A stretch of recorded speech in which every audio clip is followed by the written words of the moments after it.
A rape survivor in Hyderabad is waging a battle for the collective cause of sexually exploited women. The feisty activist has taken up the fight of others who have been the victims of sexual predators. When the activist first asked other women to share their ordeal, little did she know that she would receive as many as 9 gruesome gang rape videos. The shocking videos were uploaded on the internet. Despite the grisly videos, the police failed to act against the perpetrators, following which the gritty activists took the fight to the doorstep of the Supreme Court. A CBI probe was soon ordered into the case, leading to the eventual arrest of one of the accused from Odisha, with FIRs against 6 others. What's shocking is that the arrest of the builder did precious little to arrest the avalanche of rapes. Now the activist has received 90 videos of gruesome gang rapes. The Supreme Court has questioned the silence of police even as more and more disturbing videos are uploaded on the internet. The activist has sought that the cyber cell take suo motu cognizance of the cases.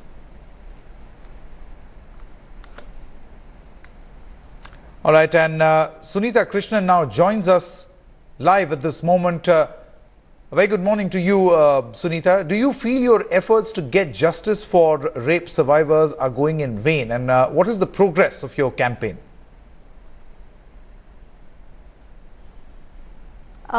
First of all, I think thanks to the Supreme Court, today at least the campaign has got some strength, because I had on February 6th, when the first time I launched my Shame the Rapist campaign, I was exposing the faces of rapists who had circulated their rape videos on WhatsApp. And I had gone to the Ministry of Home Affairs, submitting my letter with the rape videos and also 5 other recommendations. But sadly, there was no response, no great response from MHA, and my letter to the Supreme Court became a suo motu petition, which for me was the greatest strength. So the first step that the campaign got acknowledged and the rapists were finally targeted was one great landmark for me. But my concern at this moment is not just the rape videos that I gave to the Supreme Court, but the many other rape videos that is coming to my notice after the campaign is started. And somehow the Supreme Court case is just now about the rape videos I had presented.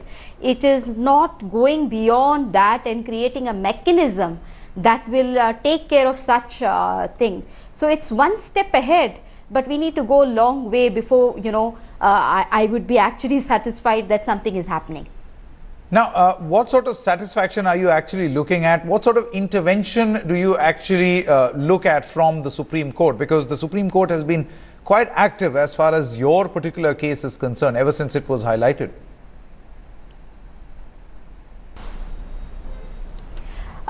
Yes, I am happy, and at the same time I have to say that I am kind of slightly disturbed at this moment, because the apex court is it's a sub judice matter. I can't so much comment on it, but definitely I would wish that the apex court takes the larger picture also into, meaning you can't go in a slow motion, in cases of this kind where rapists are actually posing, circulating the rape videos and flaunting it across the country. So apart from taking care of the immediate issue of the 9 rape videos that I had presented to the Supreme Court, there is a need for the apex court also to look at the other recommendations I have made.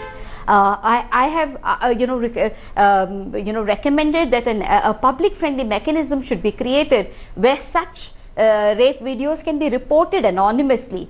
Right now the situation is all the public, because of the campaign, are contacting me. They want to hand over the rape videos to me, and they expect me to take it to the CBI.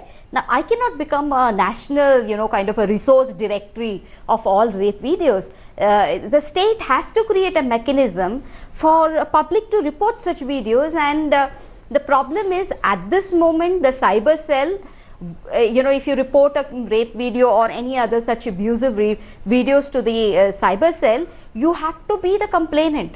which means that you have to expose your identity. Most public don't want to expose their identity. They don't want to get into that kind of trouble. So one of my recommendation was, can we create a public friendly mechanism which is anonymous? Absolutely, Sunitha. Now, why are you so unhappy? You know, I was reading these articles and write-ups, and you have been saying this in the past also. Why are you so unhappy with the approach of the cybercrime cells, and what really do they need to do in this particular case? See, the important thing about cyber cells, and you must realize that you cannot anonymously report something to the cyber cell. If you have to report something to the cyber cell, first you have to disclose your identity and you have to become a complainant.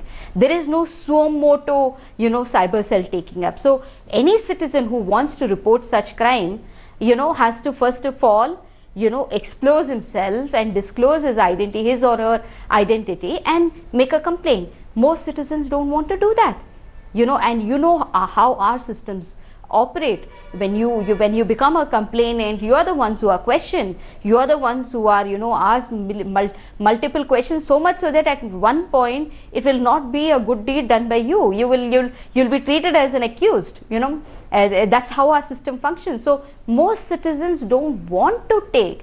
Can you imagine, within 48 hours that I started the campaign, I had 9 rape videos in my hand. Now, why are people sending it to me, and why didn't they hand it over to the cyber cell directly? It's largely because nobody wants to get harassed and get into that whole thing where you will be identified and then you will be questioned. You have to go around, you have to become a witness in the case. So most people don't want to do it, but they are definitely outraged and they want to report. Today, I don't think cyber cells are effective enough, to deal this kind of reporting, because this is, nobody even knows the origin of these videos. It's circulated through WhatsApp. It comes from multiple links to one person. So what happens is, nobody wants to take that extra mile, to get into unnecessary trouble with the police and the whole system. That's right. Now, Sunitha, what according to you is the solution to bring swift justice to rape victims, and particularly in cases like this where it's not just about the incident of rape, but also about the fact that it is being broadcast on social networking websites and platforms? See, one of the most important thing that is also disturbing me at this moment is the protection of victims. Today we hardly have 4.3% conviction in rape cases, and that's largely because in our country there is no victim witness protection scheme, and it's becoming more and more a great requirement today that we start talking about a victim witness protection scheme. And therefore one of the recommendations that I had made in my letter to the Supreme Court was, can we create a task force within Ministry of Home Affairs which will not just look at sex crimes but also look at protection of victims in sex crimes. How do we increase the conviction rate? See, when a rapist is circulating his rape video on WhatsApp, what is the message he's giving you and me? The first message he is giving you and me is that he doesn't care a damn about your criminal justice system. He doesn't care that there are law enforcers and there are courts and there's a whole criminal justice system in this country. It's the act of pure impunity. He doesn't care a damn about you and me. And therefore, today the need of the hour is to create a sense of fear, a sense of deterrence, saying the country will not tolerate it, the criminal justice system in this country will not tolerate it, and therefore there is a need for a concerted effort to increase the conviction rate. There is a need for a concerted effort to ensure that such crimes are tackled at the earliest, and therefore one of the most important things that is required is to create a task force in MHA which will start looking at these issues more concerted.